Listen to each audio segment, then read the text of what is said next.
Vivimos con crisis. Vamos a estar hablando con el licenciado Alejandro Pegoraro sobre el trabajo en Formosa. Licenciado, muy buenos días. Lo saluda Héctor Acosta de FM La Mira. ¿Qué tal? ¿Cómo te va? Buen día.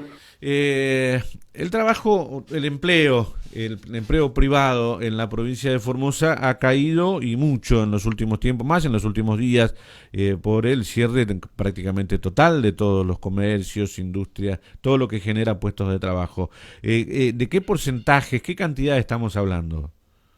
Mira, bueno, lo que tiene que ver con el trabajo en el sector privado, que es justamente el informe este último que hemos elaborado y publicado, el dato corta en enero, ¿no? Y todos Ujú, corresponden hasta el mes de enero, por lo tanto, todos los impactos que se producen a partir de la cuarentena obligatoria y del parate ujú. económico a raíz del coronavirus no está todavía contemplado, pero la mala noticia de eso justamente es que hasta enero incluido, el empleo privado venía en caída en Formosa, ¿no? Una picada bastante importante que incluso acumula 20 meses consecutivos de caída, ¿no? Cuando uno Mm. compara cada mes con con el mismo mes del año anterior, siempre la comparación interanual, como se le llama, Ujú. Formosa acumula 20 meses ya de caídas interanuales consecutivas. Y un dato también para agregar es que la cantidad de trabajadores registrados en el sector privado en Formosa en enero del 2020 es el más bajo desde septiembre del 2010. Es decir, hace casi 10 años que no se veía un nivel tan bajo de trabajadores del sector privado en Formosa, en este caso Esto es particular, en el ¿no? mes de enero. Exactamente. Por lo tanto, como te decía, no contempla todavía el impacto de la crisis económica que trae aparejada, ¿no? La sanitaria del coronavirus. Esto es en el ámbito de toda la provincia, ¿no es cierto? En toda la provincia de Formosa, exactamente. Siempre hablando de lo que es el trabajo registrado, es decir, en blanco, del sector privado. Del sector privado. ¿Sobre qué universo estamos hablando? O sea, ¿qué cantidad de trabajador, de población activa estamos hablando en diciembre, enero? Estamos hablando en enero de una cantidad de trabajadores registrados del sector privado de un poquito más de 23.500 personas. Esa 23.572 exactamente es la que el Ministerio de Trabajo registra en la provincia de Formosa en el sector privado, que son casi 500 menos que el mismo mes, es decir, enero del 2019. Eh, o sea que venimos en picada, o sea, me está, no solamente el tema de la pandemia, esto ya me está asustando peor todavía porque está hablando de lo que, porque de un empleo registrado, y se tiene más o menos algunos datos de lo que es el empleo de lo informal, o sea, el trabajador en negro. O sea, se dicen que es No, el doble, eso pero podemos hacer un cálculo una a partir proyección. de, claro, a partir de lo que INDEC informó hace una semana más o menos respecto al mercado de trabajo en el aglomerado de Formosa, ¿no? En el aglomerado Ujú, urbano únicamente de Formosa. Ahí estamos hablando con un nivel de informalidad de más o menos el 30% de los trabajadores, ¿no? ujú. Eso si lo proyectamos un poco al total provincial y hacemos un cruce de datos con algunas variables que siempre más o menos se consideran para este tipo de cosas, y estamos hablando de un nivel de empleo informal que podría ser más o menos de entre 8.000 y 10.000 personas, ¿no? Sí. Aproximadamente, obviamente que siempre con algún ajuste propio de cada región o cada localidad de la provincia, ¿no? Pero más o menos es el nivel que podemos estimar de trabajadores informales. O sea que hoy, de acuerdo a estos datos, licenciados, podemos decir que hoy la provincia de Formosa, la economía de la provincia de Formosa está apoyada exclusivamente en el empleo público. Exactamente, es una realidad que las provincias del norte sobre todo tienen. El caso formoseno y chaqueño, incluso en algunos casos como el riojano y el catamarqueño, para el caso del NOA también, son los que tienen un mayor peso sobre el empleo total provincial, el estatal. Ujú. Y justamente en función de eso, nosotros no podemos discriminar por provincia la cantidad de asalariados privados y públicos en este informe que yo te mencioné, porque el Ministerio de Trabajo no da esa discriminación, pero hay Ujú. un dato muy importante que también hemos publicado que tiene que ver con eso, que es cómo fue variando la participación sobre el total de trabajadores registrados de el privado y el público. Por Ujú. ejemplo, en enero del Sí. 2012 los asalariados privados representaban el 55,9% del total de los trabajadores registrados, ¿no? Sí, Ahora, en el 9, es decir, 6 puntos menos, ¿no? seis Que puntos hace menos. 8 años, claro. Ahora, ¿qué pasó con el empleo público? En enero del 2012, los trabajadores del sector público, 3% del total de trabajadores. Sí. Ahora, en enero del 2020, representan el 26,4%, es decir, crecieron 3 Tres puntos. puntos más, o sea que del ámbito privado pasaron al sector público en vez de ser al revés como era antes, pasaban del ámbito público al privado, ahora pasaron del sector privado al público. Exactamente. Y considerando incluso la cantidad de personas que quedaron fuera del sistema en Que, este que tiempo, quedan ¿no? fuera Que del quedaron. sistema, o sea, y ahí está, Exactamente. y ahí es donde se van blanqueando los números de la diferencia en la caída de los puestos de trabajo, porque hay un 3-4% que queda prácticamente fuera del sistema, Claro, en ese 6% que sale de un lado y que no ingresa nada más que 3 en el otro. Es claro. una ecuación. Ahí agregamos justamente los otros tipos, ¿no? de modalidad laboral. Por ejemplo, los monotributistas Sí. pasaron de ser el 12% en el 2012 al 13,3% en el 2020. Los asalariados de casas particulares, el empleo doméstico, digámosle, Ujú, pasó del 3,6 en 2012 al 4,1 en 2020.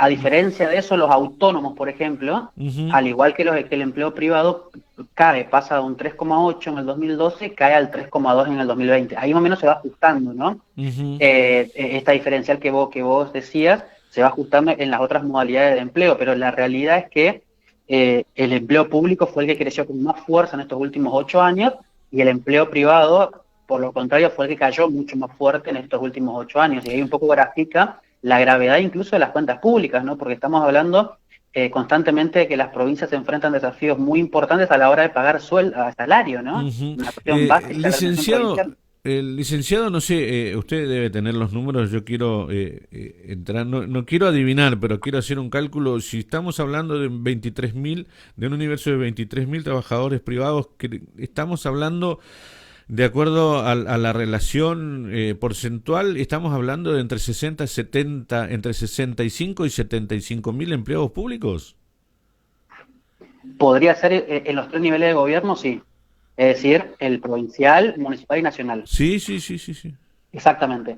El nivel provincial es el que siempre tiene, por supuesto, no una mayor incidencia en el total, Sí, porque también a nivel contempla provincial, docentes, claro. nivel provincial estamos hablando de 55.000, 60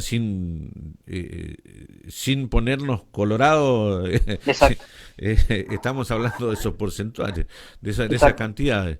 Sí, ahí le Ahí entra agregás, policía, docentes, o sea, exacto, todos los niveles, docentes, sí. o sea, Exacto. todo lo que es empleo público. Exacto, Eh, y ahí le agregás los municipios y le sí, agregás los los empleos trabajadores. nacionales, Banco, ANSES, PAMI, etcétera, y llegamos, sí, con ningún tipo de dificultad el número que estás indicando. Lo que grafica también justamente la falta de acceso, o mejor dicho, la falta de oportunidades de empleo privado justamente en la provincia, que es una de las más problemáticas que hay en la Argentina. ¿Estos datos son exclusivamente sobre el empleo privado o también datos estadísticos sobre el tema económico, licenciado? No, ¿a qué te referís con lo económico, perdón? Sí, sí, hay algún dato de movimientos económicos, si hemos caído económicamente, más allá de que lo sabemos que es obvio que hemos caído, pero para tener algún dato porcentual de la No, caída. discriminado a nivel provincial no existe el dato, es decir, existe, pero siempre viene desfasado, ¿no? Así que todavía no lo Sí, tenemos. sí, sí, hablamos Eh, siempre hablamos 5 años atrás o cinco, pero siempre sí, estamos. sí, sí, más o menos, pero a ver, si uno va cruzando variables, ¿no? Por ejemplo, la caída del empleo, por ejemplo, la caída de variables económicas de consumo, por ejemplo, supermercados, que cayó en el mes de enero. Si hablamos de patentamientos, por ejemplo, que viene con caída enero, febrero, marzo. Si hablamos de variables como, por ejemplo, coparticipación, que fue cayendo también en términos reales, Sí, y por sí, sí, ende eso sí. impacta Eso es en lo lo que que me tiene que ver con el preocupa. gasto de Eso es lo que gobierno. estoy pensando. Mientras lo escucho atentamente, también mi cabeza va haciendo los cálculos en el tema económico. ¿Cómo puede llegar a afectar esta crisis económicamente a la provincia, exclusivamente a la provincia de Formosa, con el tema de la caída de la coparticipación y de los recursos económicos? Claro, acá hay una realidad que justamente, a ver, viene pasando en los últimos meses y decenas de meses, ¿no? Ya con la crisis económica que venimos hace 2 años en recesión, que ahora se agrava con esta cuestión, sobre todo en la provincia de Formosa. ¿Por qué? Porque como todos sabemos, y se está hablando mucho estos días, el parate económico que está atravesando la Argentina en este momento impacta de lleno en las cuentas públicas, es decir, en la recaudación. Por ende, la recaudación impacta sobre las transferencias de coparticipación que hace la nación a las provincias, por ende impacta en la transferencia que la provincia hace a los municipios, también en concepto de coparticipación provincial, ¿no? Ujú. Ahora, al mismo tiempo impacta en la recaudación propia de la provincia, porque hay un parate económico, los comercios no abren, la gente incluso no paga, va a decidir no pagar en alguna obligación que tenga por vencer, y todo eso se traduce en la falta de recaudación y en la caída real de la recaudación. Ahora, una provincia como Formosa, que tiene un gran peso justamente de lo que tiene que ver con salarios y Ujú. diferentes programas de asistencia social a la población, y por supuesto que necesita de todos esos ingresos para poder cubrir sus obligaciones. Claro, Ante la porque caída de va a ingresos llegar un estamos en un momento, problema. va a llegar un momento en que va a tener que optar entre pagar sueldos o la ayuda social, o sea, no va a poder, eso no está muy lejos, o sea, y esto no es ser agorero, ni catastrófico, ni porque si no empiezan, por ese lado empiezan, ¿no? Por ese lado agarran. Esto es ser realista, esto es manejar los datos estadísticos puntillosamente, ¿no? Sí, tal cual. Lo que ocurre con Formosa es que, por lo menos, el dato positivo, digamos, es que los últimos tiempos, los últimos años, ha mantenido un presupuesto relativamente equilibrado, siempre con un enorme peso, como hablamos antes, ¿no?, del gasto social, como se le conoce, y lo salarial, por supuesto. Ahora, en la medida que el gobierno nacional no dé el apoyo correspondiente en términos de liquidez, ¿no?, en términos de recursos para poder afrontar obligaciones, va a ser muy complicado para la provincia, pero al mismo tiempo hay que reconocer que Formosa tiene una ventaja respecto, por ejemplo, al Chaco, ¿no? O por Ujú. ejemplo a Corrientes, que es un nivel de deuda muy bajo, entonces no está preocupada la provincia por mes a mes pagar decenas de dólares de deuda, por ejemplo, eso es un alivio para la provincia, Sí. pero al mismo tiempo tener una base de recaudación muy débil es justamente lo que hace que hay que levantar el teléfono a Buenos Aires constantemente y decir, bueno, a ver cómo nos pueden auxiliar en este sentido. Sí, La sí, nación, también queda, o sea, está habilitado a emitir deuda, pero hay que ver quién le presta a Formosa también. sí, la toma de deuda va a ser muy complicada en este contexto, a menos que sea con algún instrumento de deuda de corto plazo, como por ejemplo la emisión de letra de tesorería en la provincia, una Ajá. herramienta que el Chaco incluso ha utilizado bastante y con relativo éxito. Claro, pero Pero yo me circunscribo a Formosa porque yo veo con los datos de trabajo, o sea que uno los relaciona con el sector productivo y los datos productivos de la provincia. El Chaco tiene un PBI bastante diferente al de Formosa por el sector productivo. Nosotros más hoy en día, en donde tenemos un alto porcentaje de dependencia del empleo público, estamos económicamente hacia el futuro. Si esto continúa de esta manera, se va a complicar bastante, ¿no? sí, lo que le falta a Formosa claramente es justamente ese valor agregado, ¿no? Que Ujú. genera la industria, que genera la producción, que genera incluso el sector agropecuario, que en Formosa, obviamente, como vos lo decís, es muy débil en comparación no solamente al NEA, sino a nivel nacional, ¿no? Sí, sí, sí, Eh, sí. incluso un dato que para mí no es menor, ¿no? Que tiene que ver cuando uno compara las exportaciones de origen provincial, vemos que Formosa tiene el valor nominal más bajo de la Argentina, ¿no? Que no llega a los 100 millones de dólares de exportaciones. Ujú. Ese es un indicador de justamente cómo se mueve la producción y la economía a nivel provincial y, por lo contrario, esto que vos marcás, que tiene que ver con la alta incidencia del Estado en la vida económica de la provincia. Ese Ujú. va a ser justamente un problema que sin duda, me imagino que el gobernador y su gabinete está pensando, ¿no?, en algún tipo de alternativa como para que la vida económica, que ya está frenada, no se frene todavía más y empezar a buscar soluciones, algún tipo de herramienta de flexibilización para que empiece a moverse la cuestión siempre en pos de no justamente matar al comerciante, matar a la pyme y sobre todo también a sostener las obligaciones estatales que tiene, como por ejemplo, como hablamos, el salario. Ujú. Licenciado, muchísimas gracias por toda la información, gracias por toda la data, gracias por conversar con nosotros. Yo creo que es una charla muy importante que va a servir para muchos. Yo creo que unos cuantos portales van a utilizar esta información porque si uno, yo al menos en esta conversación que hemos tenido, uno puede hilar bastante finito con todo esto y ver la situación de Formosa actualmente. Licenciado, muchísimas gracias. No, muchas gracias a ustedes. Que tengan buen día.